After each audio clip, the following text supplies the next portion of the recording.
నమస్కారం, వార్తలకు స్వాగతం. ముందుగా ముఖ్యాంశాలు.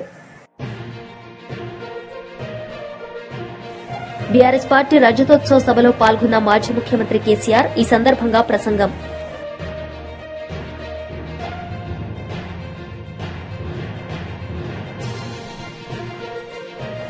మాజీ మంత్రి మెరుగు నాగార్జున మీడియా సమావేశం. పలు అంశాలపై వివరణ. బీఆర్ఎస్ పార్టీ రజతోత్సవ సభలో మాజీ ముఖ్యమంత్రి కేసీఆర్ పాల్గొన్నారు. ఈ సందర్భంగా ఆయన ప్రసంగించారు. అప్పుడు దిగివచ్చి తెలంగాణ కోసం ప్రకటన చేసిన విషయం మీకు తెలుసు. మళ్లీ ప్రకటన వెనక్కి తీసుకొని మళ్ళా వెనుకకు పోయినారు. ఆ తర్వాత సకల జనుల సమ్మె కావచ్చు, సాగర హారాలు కావచ్చు, వంట వార్పులు కావచ్చు, అనేక రూపాలలో విజృంభించి మళ్లీ భయంకరమైన పోరాటం చేసినాం. మళ్లీ 3 ఏళ్ల తర్వాత వాళ్లకు రాజకీయ అవసరం ఏర్పడి ఆనాడు వచ్చి మళ్లీ తెలంగాణ ఇస్తామని ప్రకటించి, వాళ్ళకి ఇష్టం లేకపోయినా తెలంగాణ సృష్టించినటువంటి ఆ సుడిగాడుపులుగా తట్టుకోలేమని భయపడి తెలంగాణ ఇచ్చిన విషయం కూడా మీకు తెలుసు. తదనంతరం ప్రజలు మనకు అధికారం ఇచ్చినారు. దాన్ని మనం ఏదో అధికారం అనుభవించడానికి తీసుకోలే, బాధ్యతగా తీసుకున్నాం. ఎంత బ్రహ్మాండంగా పనిచేసినాం. రాష్ట్రాన్ని మన చేతిలో పెడితే ఎక్కడున్న తెలంగాణను ఎక్కడ తీసుకొని పోయినాం. అనేక రంగాలలో please please please please please ఒకటే మాట. ఏ బాబు ఇక్కడ నేను మాట్లాడుతున్నా, అక్కడ మీరు మాట్లాడుతున్నా. మీకు ఏమైనా అర్థం ఉన్నదా? ఏ అర్థం కావాలి ప్రజలకు? ఏం పనిలేదావా? ఇదేం పద్ధతి? మీరు పార్టీ కార్యకర్తలేనా? సైలెన్స్ ఉండండి. అంతమంది నన్ను లక్షల మంది, మీరు 10 మంది అయినా ఇక్కడ 10 నిమిషాలు సైలెంట్ ఉండలేరా? చివరిలో బాగా చెప్తాం, స్లోగా అద్భుతంగా దుంకుదాం, స్టేజ్ ఎత్తు దుంకుదాం. మీరు బాధ్యత చూడాల్సింది ఏంటంటే మీరు అరవడం బంద్ చేయండి. ఇంతమంది ఉన్నారు, ఏం సీఎం పనిలేదా నీకు? మళ్ళీ అందరు ఇళ్లలోకి చేరుకోవద్దా? క్షేమంగా పోవద్దా? ఎక్కడెక్కడి నుంచో దూరం నుంచి ఎక్కిన వాళ్ళు ఉన్నారు. 10 నిమిషాలు మీరు సైలెంట్గా ఉండండి. ముందరున్న వాళ్ళు 10 ఏళ్ల బీఆర్ఎస్ పాలనలో ఎక్కడున్న తెలంగాణ ఎక్కడికి పోయింది? ఎన్ని రంగాలలో ఎన్ని అవార్డులు వచ్చినాయి? ఎన్ని అద్భుతమైన పనులు చేసి చూపెట్టినాం. తెలంగాణ అంటే ఒకప్పుడు వెనుకబడ్డ ప్రాంతం, ఎగతాళి చేయబడ్డ ప్రాంతం, పనికిమాలిన ప్రాంతం అనే పేరు పెట్టిన ప్రాంతం. కానీ ఎన్ని రంగాలు, తలసరి ఆదాయాన్ని బ్రహ్మాండంగా పెంచినాం. 90,000 ఉన్న తలసరి ఆదాయాన్ని 3.5 లక్షల పైచీలకు పెంచుకున్నాం. జీఎస్డీపీని దేశంలో నంబర్ 1 స్థానానికి తీసుకెళ్లినాం. తెలంగాణలో బ్రహ్మాండంగా పెండింగ్ ప్రాజెక్టులన్నీ కూడా కంప్లీట్ చేసుకున్నాం. కల్వకుర్తి కావచ్చు, నెట్టెంపాడు కావచ్చు, భీమా కావచ్చు, ఎల్లంపల్లి కావచ్చు, మిడిమానేరు కావచ్చు, అక్కడ మేఘాల మీద పనిచేసి దాన్నంతా కూడా కంప్లీట్ చేసి ఒక్క పాలమూరు జిల్లాలోనే 10 లక్షల ఎకరాలకు సాగునీళ్ళు ఇచ్చుకున్నాం. బ్రహ్మాండమైనటువంటి ఇరిగేషన్ ప్రాజెక్టు కంప్లీట్ చేసుకున్నాం. 3.5 లక్షల టన్నుల వడ్లు పండించే స్థాయికి తెలంగాణను తీసుకొని పోయినాం. వరంగల్ గడ్డ కోసం, ఇదే జిల్లా కోసం పెండింగ్ లో ఉన్న దేవాదుల ప్రాజెక్టును కంప్లీట్ చేసి ఈ గడ్డకు నీళ్లు తెచ్చుకున్నాం. 3 ఏళ్లలో కాళేశ్వరం ప్రాజెక్టు కట్టుకున్నాం. వాగుల మీద, వంకల మీద చెక్ డ్యాములు కట్టుకున్నాం. మిషన్ కాకతీయ పేరు మీద చెరువులన్నిటి పూడికలు తీసుకున్నాం. ఒక అద్భుతమైన తెలంగాణను తయారు చేసుకున్నాం.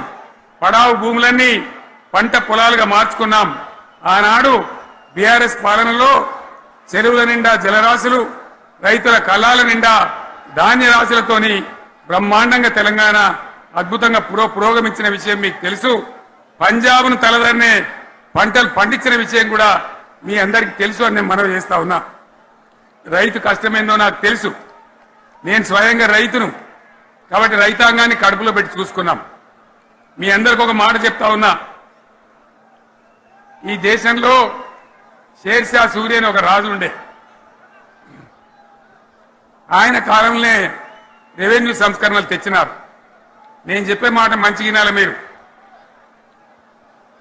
చరిత్ర పొడుగుత చూస్తే షేర్షా సూరి నుంచి స్వతంత్ర భారతం వచ్చిన తర్వాత ప్రజాస్వామ్య ప్రభుత్వాలు కూడా రైతుల దగ్గర రకరకాల శిస్తులు వసూలు చేసినారు, రైతుల దగ్గర డబ్బులు వసూలు చేసినారు, తహసీల్ రకాలు వసూలు చేసినారు, నీటి తీరువాలు వసూలు చేసినారు. కానీ రైతులు చూడాలని వాడు అందుకోలే. భారతదేశంలోనే ఎక్కడ కూడా లేని స్కీమ్. నన్ను వాళ్ళు అడగలే, ఎలక్షన్లలో చెప్పలే. నాకు నేనుగా ఆలోచించి, ప్రభుత్వమే ఆలోచించి రైతు బంధు పథకాన్ని తెచ్చినాం. చాలా బ్రహ్మాండంగా రైతు బంధు పథకాన్ని అమలు చేసినాం. రైతాంగానికి ఎటువంటి కరెంట్ ఇచ్చినాం, ఇంత అద్భుతమైన కరెంట్ ఇచ్చినాం. ఆంధ్ర వలసవాద ముఖ్యమంత్రులు ఏం మాటలు మాట్లాడినారు. తెలంగాణ వస్తే కారు చీకట్లు అయితాయి, మీకు కరెంటే రాదు, మీకు పంటలు పండియే రాదని చెప్తే వాళ్ళ నోర్లు ముయించేలాగా ఉత్తమమైనటువంటి ట్రాన్స్ఫార్మర్ కావాలన్నటువంటి, మోటార్లు కావాలన్నటువంటి నాణ్యమైన కరెంటును 24 గంటలు సప్లై చేసినాం. రైతు ఇంట్లో కూర్చుంటే పొలాల కాడ బోర్లు దుంకినాయి. మీరందరూ కళ్ళారా చూసినారు. నాకంటే ఆ విషయం మీకే ఎక్కువ తెలుసు. మేధావుల సదస్సులో కిషన్ రెడ్డి పాల్గొన్నారు. ఈ సందర్భంగా ఆయన ప్రసంగించారు. హిందూ మతంలో భాగమైనటువంటి, భారతదేశంలో ఉన్నటువంటి, భారతదేశంలో పుట్టినటువంటి బౌద్ధ మతంలో మారుతాను తప్ప నేను వేరే మతం మారనని చెప్పి ఆ రోజు ఆయన చెప్పడం జరిగింది. మనకు తెలుసు బౌద్ధ మతము సమన్యాయము, సమతత్వము, సమ్మలిత సమాజం గురించి మరి బౌద్ధ మతం మనకు ఉద్బోధిస్తుంది. శాంతి, ప్రేమ, మరి ఆధ్యాత్మిక భావన, అహింస ఉండాలని బౌద్ధ మతం కోరుకుంటుంది. కాబట్టి ఆ మతము మన దేశంలో పుట్టినటువంటి మతమే, మన హిందూ మతంలోనే భాగమని భావిస్తాం. మనమందరం కూడా బౌద్ధ మతం దేవాలయానికి వెళ్తాం, బుద్ధుని దేవుడిగా ఆరాధిస్తాం, పూజిస్తాం. కాబట్టి ఆ రకమైనటువంటి మతానికి వెళ్ళడం కోసం ప్రయత్నం చేశారు.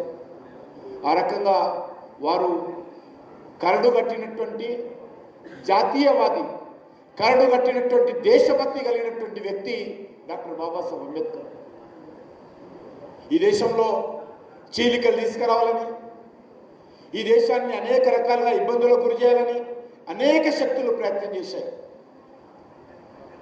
కమ్యూనిస్టులు ఈ దేశంలో హింస ద్వారానే, రక్తపాతం ద్వారానే, విప్లవం ద్వారానే మార్పు వస్తుందని చెప్పి వాళ్ళు ప్రయత్నం చేశారు.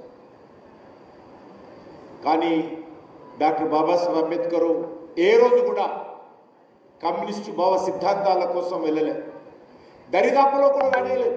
చాలా ప్రయత్నం చేశారు. అంటరానితనం పేరుతో సామాజిక వర్గాలను రెచ్చగొట్టి కుల ఘర్షణలు రేపించి ఈ దేశంలో పబ్బం గడుపుకోవాలనేటువంటి ప్రయత్నం కూడా కమ్యూనిస్ట్ పార్టీలు చేసి డాక్టర్ బాబాసాహెబ్ అంబేద్కర్ కూడా ఆ యొక్క విప్లవ ఉద్యమంలో రావాలని కోరారు. కానీ ఆయన ఏ రోజు కూడా కమ్యూనిస్ట్ పార్టీలో చేరలేదు. అందుకే కమ్యూనిస్ట్ పార్టీ సిద్ధాంతాన్ని కాదన్నారు. కాబట్టి ఆఖరి శ్వాస వరకు కూడా డాక్టర్ బాబాసాహెబ్ అంబేద్కర్ను ఈ దేశంలో ఉన్నటువంటి కమ్యూనిస్టులు ఒక శత్రువుగా చూశారు. కమ్యూనిస్టులు అడుగడుగున డాక్టర్ బాబాసాహెబ్ అంబేద్కర్ను అవమానం చేసేటువంటి ప్రయత్నం చేశారు. ఆయన ఎన్నికల్లో నిలబడితే కమ్యూనిస్ట్ పార్టీ అభ్యర్థిని పెట్టి గెలిపించేటువంటి ప్రయత్నం చేశారు. డాక్టర్ బాబాసాహెబ్ అంబేద్కర్ ఎన్నికల్లో పోటీ చేస్తే ఆయనను ఓడించేటువంటి ప్రయత్నం చేశారు.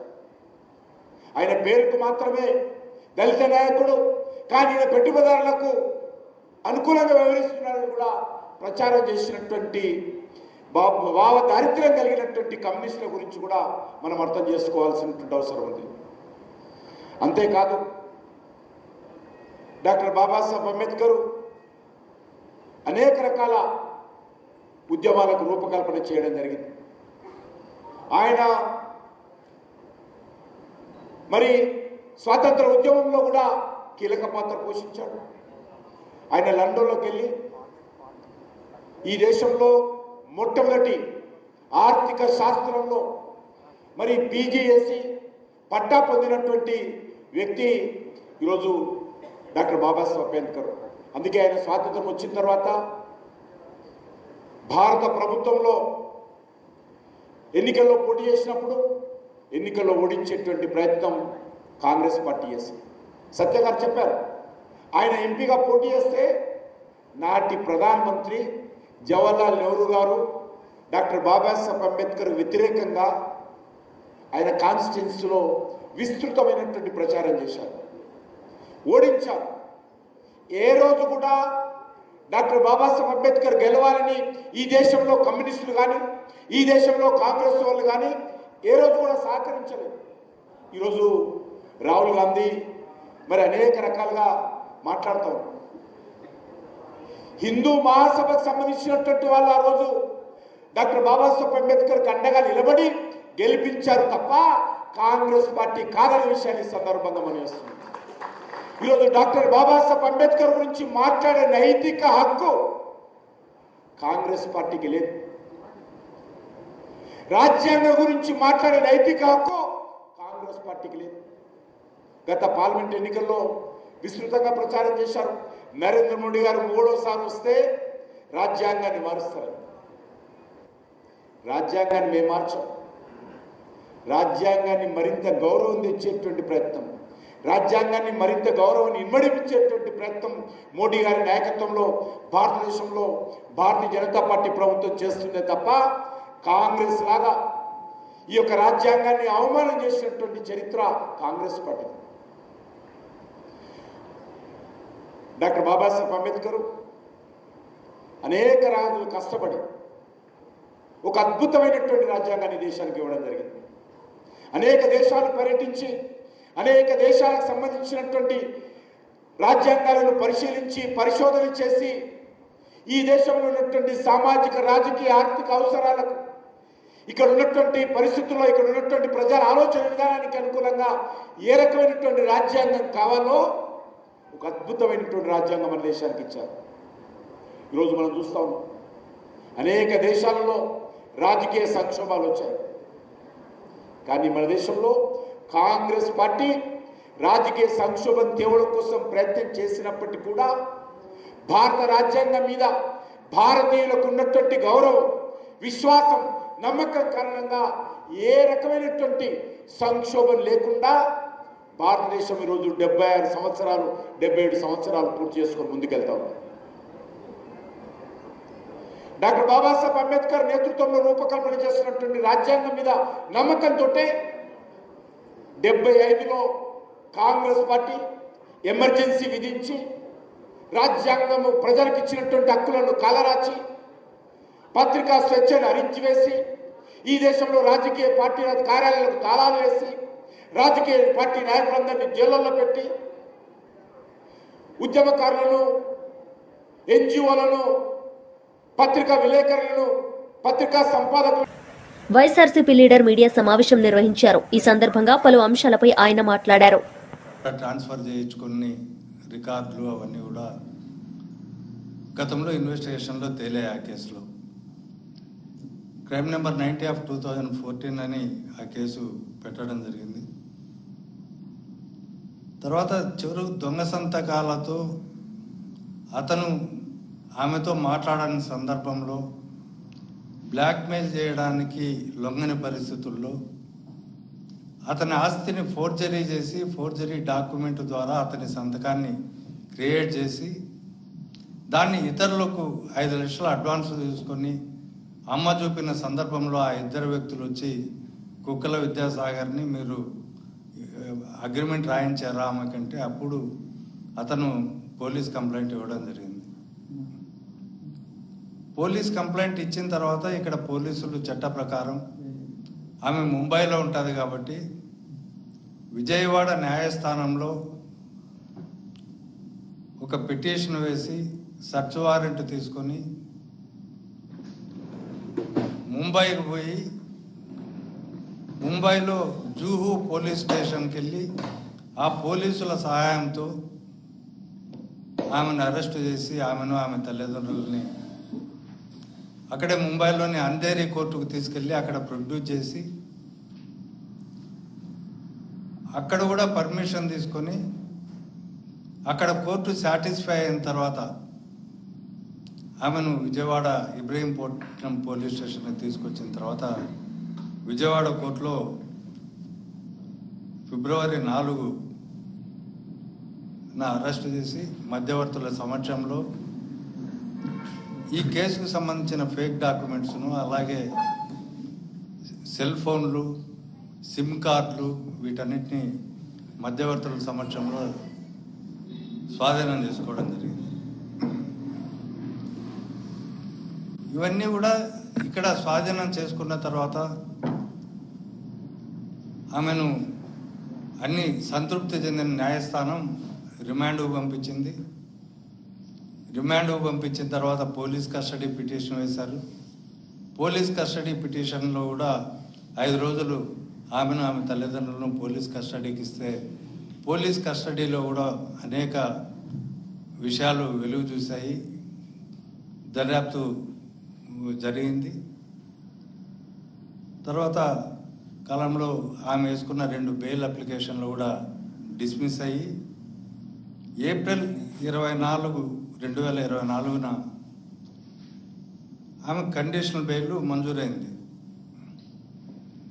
తర్వాత ఆ కండిషనల్ బెయిల్ ప్రకారం 23 రోజుల తర్వాత బెయిల్ వచ్చిన 23 రోజుల తర్వాత మోడిఫికేషన్ జరిగి కండిషన్స్ రిలాక్స్ చేశారు.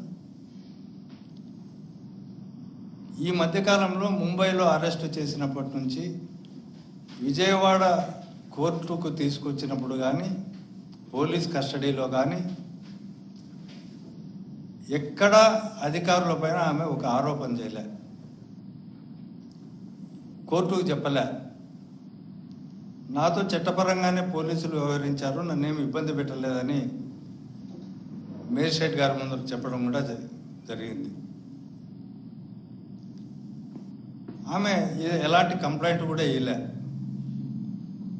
ఈవెన్ పోలీసు వాళ్ళు పోలీస్ కస్టడీలో ఇంట్రాగేషన్స్ అడ్వకేట్ సమక్షంలో జరిపినప్పుడు కూడా ఆమె చెప్పిన విషయాలన్నీ మధ్యవర్తులు రాసిన తర్వాత మధ్యవర్తులు సంతకాలు పెట్టారు కానీ ఆమె రిఫ్యూజ్ చేసింది సంతకం పెట్టడానికి.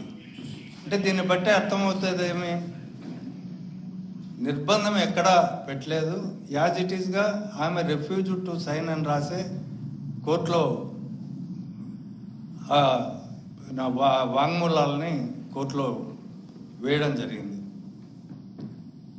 తర్వాత విజయవాడ కోర్టులో కానీ ముంబై కోర్టులో కానీ ఎక్కడైనా సరే ఆమె ఎటువంటి ఆరోపణలు కూడా చేయలే. తర్వాత దర్యాప్తు ప్రక్రియలో ముందుకు సాగుతున్న క్రమంలో ఆగస్టు 2024 అంటే ఈ కూటమి ప్రభుత్వం అధికారంలోకి వచ్చిన తర్వాత TV5 ఛానల్ ఒక ఇంటర్వ్యూ తీసుకునింది ఆమెతో. తీసుకొని నా పైన తప్పుడు కేసు పెట్టినారని దానిపైన ఒక చర్చ అవన్నీ జరిగి ఇది చేసిన ఈ ఇంటర్వ్యూ తర్వాత ఆమెతో ఆన్లైన్ ద్వారా ఒక ఫిర్యాదు తెప్పించుకున్నారు పోలీస్ అధికారులు. ఇదంతా ఎందుకు చెప్తున్నా అంటే కుట్ర ప్రకారం ఎంత ప్లాన్డ్ ప్రకారం జరిగిందని. ఆన్లైన్ ద్వారా ఫిర్యాదు తెప్పించుకునేది ఎల్లో మీడియాలో మరుసటి రోజు చాలా ప్రముఖంగా మేధావుల సదస్సులో సత్యకుమార్ ఈ సందర్భంగా ఆయన ప్రసంగించారు. ఎవరు అగౌరవపరుస్తున్నారయ్యా? ఎవరు గౌరవిస్తున్నారు? ఎవరు ఆ స్ఫూర్తిని ముందుకు తీసుకెళ్తున్నారు? రాజ్యాంగ స్ఫూర్తికి కట్టుబడి ఎవరు పనిచేస్తున్నారు? ప్రజాస్వామ్య విలువలను ఎవరు కాపాడుతున్నారు? కానీ రాజ్యాంగ సవరణ గురించి రాజ్యాంగాన్ని సవరిస్తున్నారు, అన్ని చోట్ల రాజ్యాంగాన్ని సవరిస్తున్నారు. రెండో విషయం, రాజ్యాంగాన్ని సవరిస్తున్నారు కూడా ప్రచారం చేశారు. రాజ్యాంగాన్ని మొట్టమొదటి 368 ప్రకారం రాజ్యాంగాన్ని సవరించే అధికారం ప్రభుత్వానికి, పార్లమెంటుకు ఉంది. మొట్టమొదటి సవరణ చేసిందే ఆర్టికల్ 19 ఫ్రీడమ్ ఆఫ్ స్పీచ్, మాట్లాడే స్వేచ్ఛను హరించే విధంగా నెహ్రూ గారు చేశారు. ఆనాడు ఆర్గనైజర్, మన RSS పత్రిక ఆర్గనైజర్ కానీ క్రాస్ రోడ్ అనే పత్రిక నెహ్రూ విధానాలు ఎండగడుతా ఆయన పరిపాలన బాగలేదని చెప్పి విమర్శలు చేస్తే దాన్ని రద్దు చేశాడు. రద్దు చేస్తే వాళ్ళు సుప్రీంకోర్టు వీళ్ళకు తరపున తీర్పిస్తే వెంటనే ఒక అమెండ్మెంట్ తీసుకొచ్చి మొట్టమొదటి 1951లోనే ఒక ఇంకా మన ప్రభుత్వం ఏర్పడలే, మొట్టమొదటి సార్వత్రిక ఎన్నికలు జరగనేలే, పూర్తి స్థాయి పార్లమెంటు నిర్మాణమే కాలే. ఆయన కాన్స్టిట్యూంట్ అసెంబ్లీలోనే దాన్ని రద్దు చేశాడు. మొట్టమొదటి తెచ్చింది దేనికోసం తెచ్చారయ్యా? ప్రజల కోసం ఉపయోగపడే దాని మీద తెచ్చారా? సమాజ హితం కోసం తెచ్చే సవరణ తెచ్చారా? లేదా దేశాన్ని ముందుకు తీసుకెళ్లే సవరణ తీసుకొచ్చారా? లేదా దేశంలో ప్రజల అభివృద్ధిలో భాగస్వామ్యం చేయడానికి తీసుకొచ్చారా? కాదు, గొంతు నొక్కే మొట్టమొదటి సవరణే గొంతు నొక్కే సవరణ తీసుకొచ్చారు. ఇందిరాగాంధీ గారు అయితే చెప్పనవసరంలో 24 అధికారులు కానీ లేదా 24 ప్రాథమిక హక్కులను హరించడానికి తీసుకొచ్చింది. తర్వాత 25వ అధికరణ, 38వ అధికరణం, 39వ అధికరణం, 42వ అధికరణం మినీ కాన్స్టిట్యూషన్ అయితే తీసుకొచ్చి ఒక్కొక్క అధికరణం ఎందుకు తీసుకొచ్చినారు? ప్రతిదీ కూడా వాళ్ళ కుటుంబ పెత్తనం కోసము, లేదా వారి సొంత ప్రయోజనాలు కాపాడుకోవడం కోసము, లేదా పార్టీ ప్రయోజనాలు కాపాడడం కోసం తప్పిస్తే అంబేద్కర్ గారు ప్రకటించిన విధంగా స్వేచ్ఛ, సమానత్వం, సామాజిక న్యాయం కోసం ఒక్క అధికారం తీసుకురాలా. మినీ కాన్స్టిట్యూషన్ తీసుకొచ్చి 59 సెక్షన్లను కొత్తగా చేర్చారు అన్నాడు. 59 సెక్షన్లను కొత్తగా చేర్చేసి ప్రియాంబుల్లో సెక్యులర్ సోషలిస్ట్ అనే పదాలు కూడా, అంటే కోర్టు దానికి ముందు చాలా స్పష్టంగా చెప్పింది. కేశవానంద భారతి కేసులో, కేశవానంద భారతి అని గోలక్నాథ్ వర్సెస్ స్టేట్ ఆఫ్ పంజాబ్లో మరి కోర్టుకు వెళ్తే ప్రాథమిక హక్కులు హరించడానికి లేకపోతే 24 అధికారులు తీసుకొస్తే దాని తర్వాత కేశవానంద భారతి కేసులో 73లో సుప్రీంకోర్టు చాలా స్పష్టంగా చెప్తుంది. ఏంటంటే రాజ్యాంగాన్ని మార్చే హక్కు ప్రభుత్వానికి ఉంది, పార్లమెంట్కి ఉంది, కానీ మౌలిక స్వరూపాన్ని మార్చే హక్కు లేదని అంత స్పష్టంగా కోర్టు చెప్పిన తర్వాత కూడా 42వ కాన్స్టిట్యూషనల్ అమెండ్మెంట్ తీసుకొచ్చి మౌలిక స్వరూపాన్ని మార్చడమే కాకుండా ఆమె పదవీ కాలాన్ని పూర్తి చేసుకోవడమే కాకుండా దాన్ని అడ్డం పెట్టుకుని ఈ దేశంలో అత్యంత చీకటిగా ఉంటున్న ఒక ఈ ఎమర్జెన్సీని కూడా తీసుకురావడం జరిగింది. అక్కడ ఎమర్జెన్సీ, ఎందుకంటే కోర్టు, అలహాబాద్ కోర్టు ఆమె ఎన్నిక ప్రధానిగా అవినీతి దుర్వినియోగపడింది, అధికార దుర్వినియోగానికి పాల్పడింది కాబట్టి కోర్టు ఆమె ఎన్నికను రద్దు చేస్తే దాన్ని కూడా పక్కన పెడుతూ వాళ్ళ అధికారం తీసుకొచ్చింది. అన్ని రకాల ఏదైనా అధికార సవరణలు తీసుకొచ్చారంటే వారి పెత్తనం చలాయించడం కోసం తీసుకొచ్చారు. కానీ మొత్తం 106 సవరణలు ఈ దేశంలో జరిగితే 75 సంవత్సరాలు కాంగ్రెస్ హయాంలో జరిగాయి, 9 సవరణలు జనతా పార్టీ హయాంలో జరిగాయి, 14 సవరణలు అటల్ బిహారీ వాజ్పేయి గారు ప్రధానమంత్రిగా జరిగాయి, నరేంద్ర మోడీ గారు ప్రధానమంత్రిగా ఉన్న సమయంలో కేవలం 8 సవరణలు మాత్రమే జరిగాయి. 8 సవరణలు దేనికోసం జరిగాయంటే మొట్టమొదటి సవరణ national commission for judicial appointments మీద, జడ్జెస్ అపాయింట్మెంట్స్ మీద జరిగింది. రెండో సవరణ దేనికి జరిగింది అంటే బంగ్లాదేశ్ ప్రాంతంలో ఉంటున్న పౌరులకి పౌరసత్వాన్ని ఇచ్చే దాని మీద జరిగింది. మూడో సవరణ దేనికి జరిగిందయ్యా 101వ సవరణ అంటే జిఎస్టీ, ఈ దేశంలో జిఎస్టీని తీసుకొచ్చి. మాజీ మంత్రి మెరుగు నాగార్జున మీడియా సమావేశం నిర్వహించారు. ఈ సందర్భంగా పలు అంశాలపై ఆయన మాట్లాడారు. అంటరానితనంతో పాటు వారి యొక్క కుటుంబ నేపథ్యం బాగుంటుందని ఒక గొప్ప ఆలోచనతో నడుస్తూ ఉంటే ఆంధ్రప్రదేశ్లో ప్రస్తుత ముఖ్యమంత్రి చంద్రబాబు నాయుడు గారు ఆంధ్రప్రదేశ్లో చదువులమ్మ తల్లిని ఓలలాడించాల్సింది పోయి అటకెక్కిస్తా ఉన్నారు. దానికి నిదర్శనం వైఎస్ఆర్ కాంగ్రెస్ పార్టీ అధికారంలో ఉన్నప్పుడు విజయవంతంగా చదువుకి గొప్ప ఆలోచనలు, సామాజికంగా స్థితిగతులు మెరుగుపడాలన్న ఆలోచనతో జగన్మోహన్ రెడ్డి గారు గ్రౌండ్ లెవెల్ నుంచి చదువుకి ఇంపార్టెంట్ ఇచ్చి అమ్మఒడి కార్యక్రమాన్ని పెట్టి ప్రతి తల్లి అకౌంట్లో 15,000 రూపాయలు వేసి ఈ రాష్ట్రంలో గొప్ప సంస్కరణకు ఆద్యుడయ్యాడు. కానీ ఈరోజు చంద్రబాబు నాయుడు గారు వచ్చిన తర్వాత దాని పేరు మార్చారు. తల్లికి వందనం పేరుతో ఇంట్లో ఎంతమంది ఉంటే అంతమందికి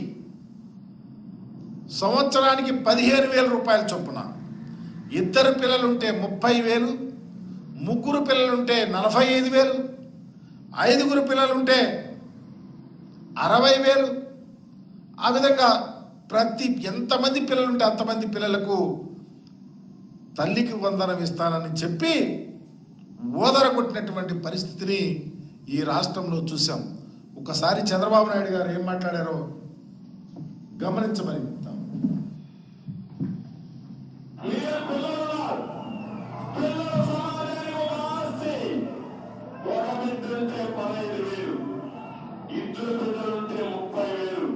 వార్తలు ముగించే ముందు ముఖ్యాంశాలు మరోసారి. బీఆర్ఎస్ పార్టీ రజతోత్సవ సభలో పాల్గొన్న మాజీ ముఖ్యమంత్రి కేసీఆర్. ఈ సందర్భంగా ప్రసంగం.